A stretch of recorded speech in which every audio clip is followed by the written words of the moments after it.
Hey, this is Ruth Hartunian Ellenbaugh here, otherwise known as Ravings and Cravings. I am on site today at Fenton River Grill here. Is it Mansfield? Mansfield. It is Mansfield. And I'm with, are you the sole owner? I should have asked you. I have two partners, Barry and Brian Chesser. Okay. And I'm here with Steve Smith, who is one of three owners. Yeah. And you're part of the Green Valley Hospitality Group. That's correct, yeah. All right. We're going to get to all the good stuff. Likely you have eaten here. I certainly have. And my most recent foray into the eating world here was this awesome chili that had pumpkin in it. Pumpkin and smoked pork chili that our chef made, and it didn't last. It didn't last more than like a day. Well, I can understand why. Yeah, it was very good. Well, let's get the address. Let's get your phone number. Let's get where you are on social media so people know where to find you in case they've never heard. So the address is 135 Stores Road. It's in the Big Y Plaza in Mansfield. Telephone number 860-429-49. Sorry, that's the other restaurant. 860-786-7870. What are your hours currently? We open every day at 11:30. We close on Sunday through Thursday at 9 o'clock and Friday and Saturday at 10. Okay. And where are you on the social media as for the presence? Well, luckily for me, I have a young lady that works here named Bree, and she has been doing all of our social media because if I do it, it's not going to be good. I had a friend of mine one time, and she said, "Who's doing your social media?" And I said, "How do you know it's not me?" And she said, "Because it's good." That's the so indicator. We're on Facebook and Instagram, and I don't know if there's anything else that they're doing. Maybe TikTok. I don't even know how to turn it on, so I'm not the right person. I do not go there either. Yeah. I'm like, I draw the line at where I am now as far as Instagram, Facebook. I do WeChat, I do WhatsApp, I do Duo. I'm like, isn't that enough? That's enough. It's enough. How many notifications do you need? I need like less. Yeah, a lot less. So that's why I don't do TikTok either. Yeah. So tell us about the menu. I know I have my favorites. We have them right here. So we designed a menu that would be what I like to call something for everyone. It's like to say it's, we don't want to be pigeonholed into one thing. So it's an American menu. It's got chicken parmesan. It's got an ahi tuna appetizer. We have a Moroccan chicken. So there's burgers and chicken sandwiches and salads and flatbread pizzas and just a little something for everybody. So when I've been here to have a meal, I usually take food home. So when I look at the menu, I think I'm really getting two meals. That's what I tell people. You get the chicken parmesan. I mean, if you can finish it, then you need a T-shirt or something. It's huge.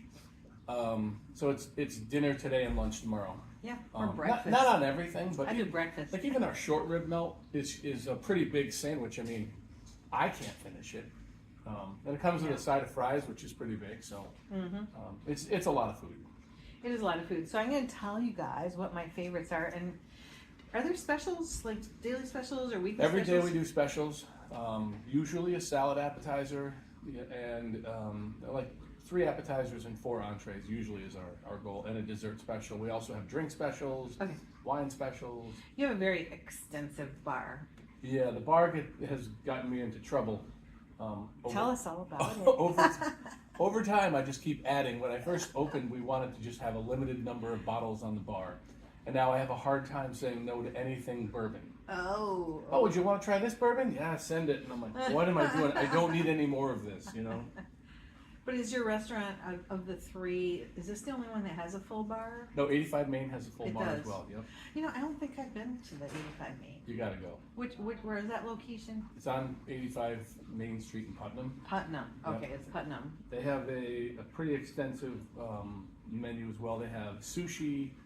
I think on a daily basis they'll probably have 3 to 4, maybe even more different kinds of oysters. So I love raw oysters. Yeah, so do I could eat a couple dozen. well, come on Thursday nights here.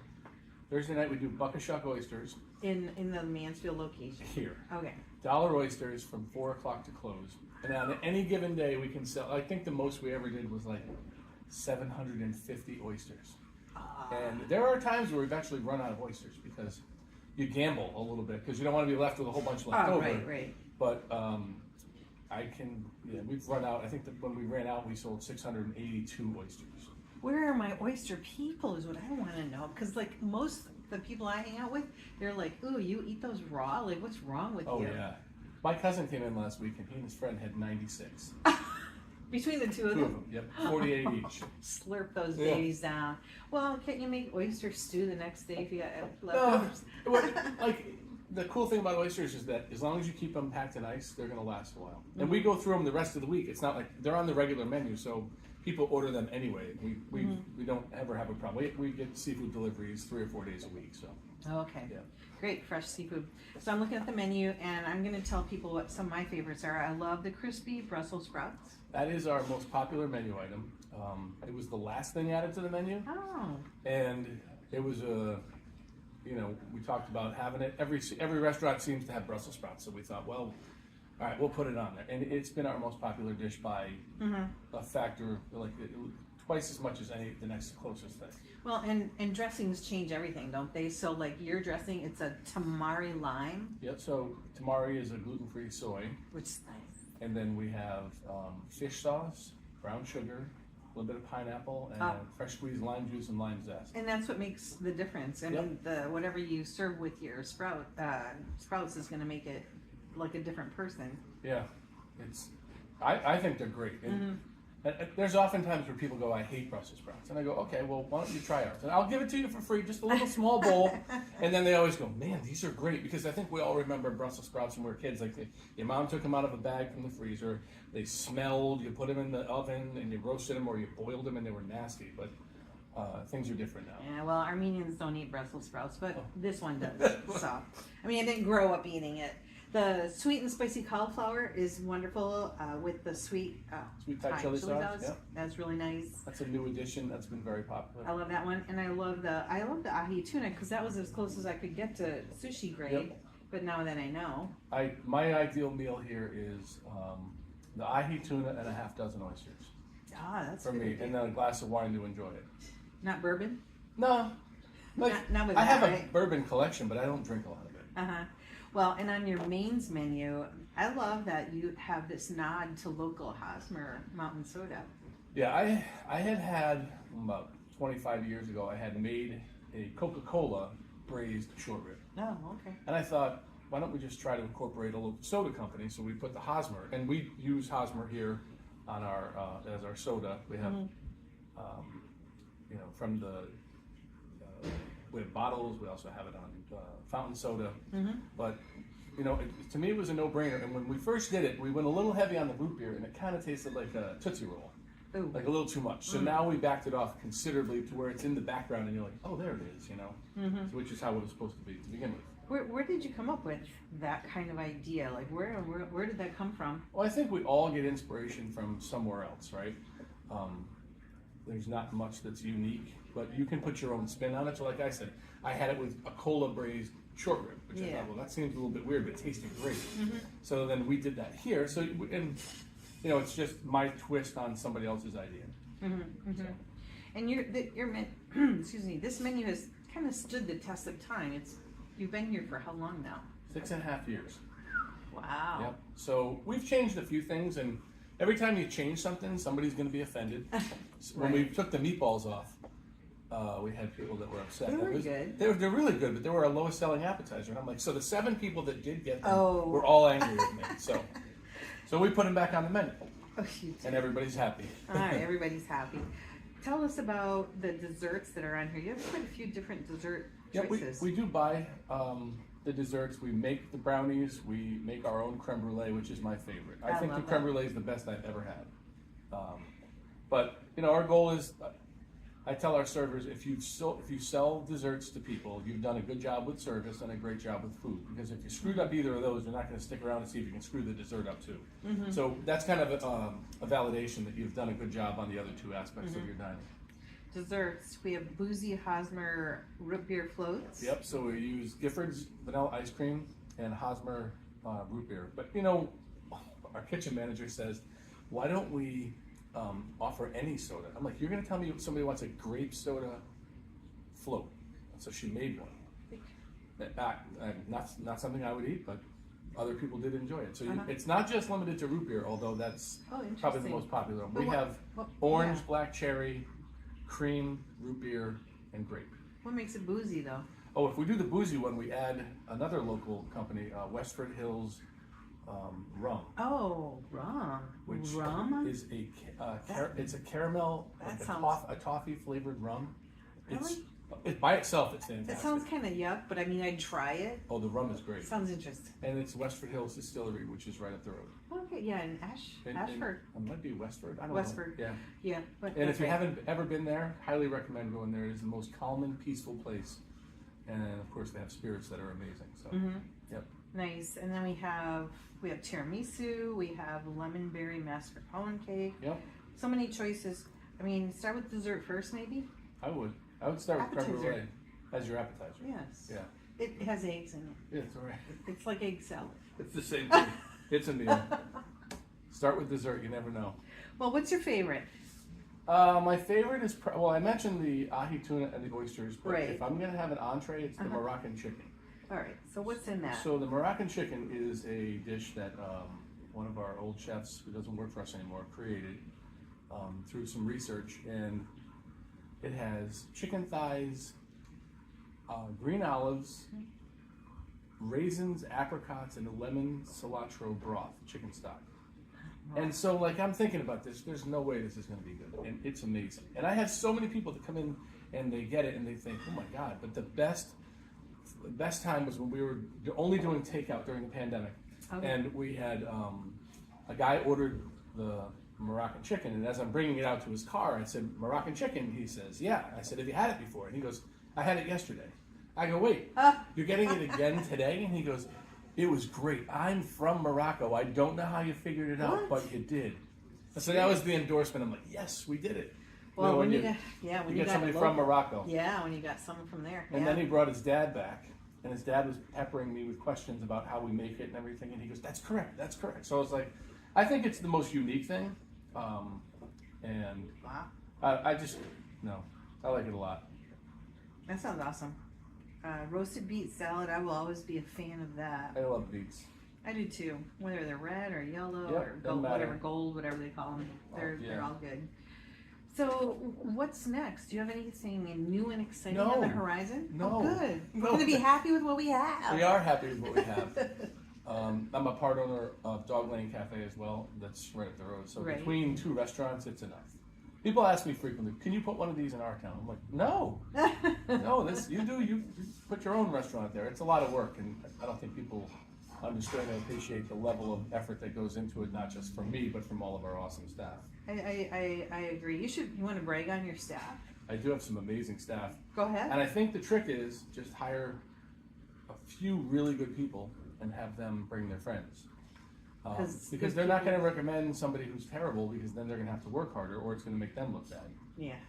But we have some amazing kitchen help and an amazing front of the house help, bartenders, servers. I think a lot of them stay for a long time too. We have people that we're in a college town, but the college kids stay for a while. I have a girl at Dog Lane that's been with us for 10 years. She went to Wyndham High School. Oh, wow. And she went to UConn, and then she did her grad work there. Oh, my goodness. And she's still working part-time. She's amazing. Yep. I think, I have a lot of respect for people who work, whether they're serving or washing the dishes or the pots and pans. I mean, to me, those are like the people that really make life easier for those of us who come here to sit to eat, right? Because they're doing their job. I remember when I started out as a dishwasher. I worked for my friend's family, and his father said to me, he said, "Do you know who the most important person in the restaurant is?" And I said, "You?" He was the chef. And he goes, "No, you," because I was the dishwasher. So if I don't have clean plates, it doesn't matter. So I felt like, first of all, there was value to what I was doing, and I never forgot. And I still go back and do dishes when I have to. But you never forget where you started. And I think everybody should spend a day or 6 months in a kitchen washing dishes. I remember one time when I was in college, I was working my way through college, and I got a chance to work in a bakery. And basically what it was a conveyor belt that would spit out pies. And then all I had to do was take them off the belt and put it in the boxes. So there was no baking involved at all. Yeah. But I'll tell you, it was 2 weeks of the hardest work I ever did. Because I felt like, remember the Lucille Ball? Oh yeah. With, Oh yeah. With the chocolates going Yep. out and then the conveyor going out of control. That's a classic. That's what it felt like. It felt like that. They only made it 2 weeks. That was all they needed, somebody. But for 2 weeks, I was like, if I could see that there was an end, I could endure anything. Yeah. You know, if it was going to be 2 months, I don't think it could have. When I worked on Block Island as the chef at Dead on Dick's restaurant, and it was like Memorial Day to Labor Day. So you had this end. Mm-hmm. You could endure anything. Mm-hmm. But for 2.5 months, basically, well, 3 months, it was like 90 hours a week, sweat through your clothes every day. Yeah. Yeah, it was rough. So what is food your main background? I mean, is this a long history of food? That's for all you? I've ever done. That's all. Yeah. So the start, was it dishwashing? I started as a dishwasher. How many years ago, if I may ask? Almost 38 years ago. I was a dishwasher. 39. It doesn't matter. Something like it was that. a long time ago. Something like that. And then, when you work as a dishwasher, you're never just a dishwasher, because if you got downtime and you're caught up, they go, hey, how about if you help us peel potatoes, or you can make salads, or next thing you know, you're turning in from dishwasher to a prep cook, and then eventually a line cook, and ultimately kitchen manager or a chef or whatever we would call ourselves. But it's, and for a good portion of my life, I worked doing that, and then I had a chef that I worked with who said you need to look at transitioning out of that because your body won't keep up. Oh. And when you're 25, you can do anything, right? You're immortal. That's true. But then, as I got closer to 40, I had an opportunity to become a front of the house manager, so I took advantage of that because I remembered what he said to me. And he's right, because during the pandemic, we had to lay everybody off, and I was cooking, so it was welcome back, but it's it's like riding a bike. You remember how to do it, and you get back in there, but it's not a good long-term thing for somebody my age. So. Yeah. So this episode of Ravings and Cravings is airing on the same day as the Crazies Awards night, which is why we're pre-recording this. So let's talk a little bit about your nomination into the Crazies world. What do you know about? I'm going to hold up the little card. It'll be too late by then, but take a look. What are the Crazies? So it's Connecticut Restaurant Association award dinner ceremony. I've been to it twice before, both for one for a restaurant I used to work for, and then when our sister restaurant, 85 Main, their chef and owner James Martin was nominated and ultimately won the Restaurateur of the Year for the whole state, which is kind of a big deal. Wow, that is a big deal. Yep. So we all got to go as a restaurant group. And it was a great time, and you're just around other restaurant people, so it's just, you're with your people, and it's really a cool time. It is. Yeah. I feel like I spend time in various areas, and I feel like when you're with people who speak the same language and who understand the industry, I feel like there's a lot more love in the room. And you're relaxed too. There's no need to impress anybody, Yeah, or you don't have to defend yourself. Yeah, you're just with people who understand exactly what you've been through. Yeah, exactly. And you can, commiserate or. Sure. But in the Crazies case, it's really about celebrating the restaurants and the hard work that people put in, and it's not just our restaurant; it's the whole state. Yeah. And so it gives you a chance. And I don't know about you, but I like to go on, if I hear a restaurant that's been nominated that I've never heard of, I'm like going on their website, checking out their menu. Oh, what are they doing? What's different? Oh, why did they get nominated? And then you go to their drink list and their wine list, and you're like, oh, this was great, and I got to try this place eventually. Yeah. So that's the cool thing. I think it's not just about this area or another area. It's about the whole state and recognizing and appreciating all the effort. Yeah, I've been honored to sit on the nominating panel this is my third year. Third year. So that was I was surprised to even be asked 3 years ago, because I thought, what do I know? But I know my area and I know my people, and so I thought, they need to have somebody from here. A representative for sure. That's right, because there's nobody else here in Northeast Connecticut. And then we have a lot of great restaurants. We do. We have so many good ones. All right, let's do restaurant name, address, all of the important info stuff. Let's interject that here before I run out of time. All right, so the restaurant name here? Name. Fenton River Grill. We are in Mansfield, Connecticut on Storrs Road. We are 5 miles south of Yukon. in the Big Y Plaza. And Hours? hours 11:30 to 9 Sunday to Thursday, and 11:30 in the morning until 10 on Friday and Saturday. Phone number? 860-786-7870. I'm pushing you, right? And And I gotta ask, do you take reservations? Like, what about? we do actually have, you know, we have Resi, which we started using over a year ago. what is it, RES? RESY, and you can go on our website or on Resi's website and get a reservation here. And that has been, it's certainly not without its challenges. It gets harder than when during like graduation weekend or busy weekends, parents' weekends. But for the most part, it's made our lives a lot easier. The phone rings a lot less, and you just have to make sure you pay attention to the little iPad that we have at the front door. So, we already covered like what your favorite thing was. If you were to give your FRG a commercial and tell people about the things that you think they don't know, that they should know about Fenton River Grill, what would you say? I think the cool thing, and you notice it at Dogland Cafe, which is up in stores. It's on the outside of outside of the big building. It's just a facade. You don't know what it's going to look like until you walk in. And I get that a lot. Oh my gosh, this place looks amazing, right? Yeah. When you walk in, and we are in, I guess, a corner of a shopping plaza, and you may not expect when you walk in for the warmth that you're going to feel, the welcome that you're going to feel. But I get that comment a lot about Fenton River Grill.